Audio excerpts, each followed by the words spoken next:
Rentrée scolaire, dès lundi, les élèves portant baya et camis ne pourront entrer en classe. Laïcité. Les établissements scolaires devront dès la rentrée, expliquer le sens de cette interdiction aux élèves. Une rentrée sous le signe de la laïcité selon Attal.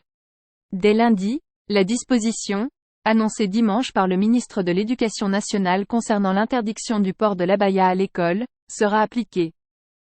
Les élèves se présentant en portant l'abaya ne pourront pas entrer en classe mais seront accueillis par les établissements scolaires, qui devront leur expliquer le sens de cette interdiction, a déclaré jeudi Gabriel Attal.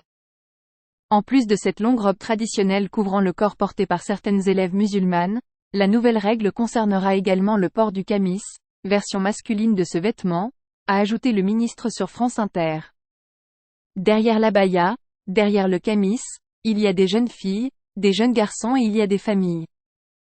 Des êtres humains avec qui il faut dialoguer, faire de la pédagogie, a estimé le nouveau ministre de l'Éducation. Elles seront accueillies, ils seront accueillis et il y aura un échange avec eux pour leur expliquer le sens de la règle. Pourquoi est-ce qu'on prend cette décision?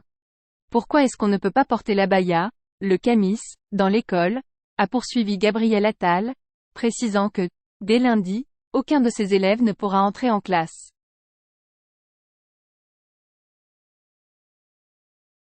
La laïcité, c'est une des valeurs fondamentales de l'école de la République, a-t-il insisté, justifiant le calendrier de cette annonce, sa première avant même la rentrée, par ses échanges avec les chefs d'établissement, qui étaient dans l'attente d'une règle claire.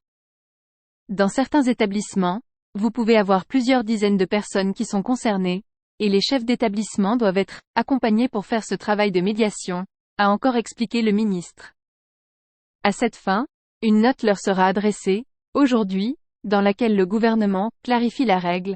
Elle donne un certain nombre de pistes, de guides pour faire ce travail d'échange. Un courrier sera également envoyé aux chefs d'établissement, à destination des familles concernées, selon Gabriel Attal, qui n'en a pas livré le contenu.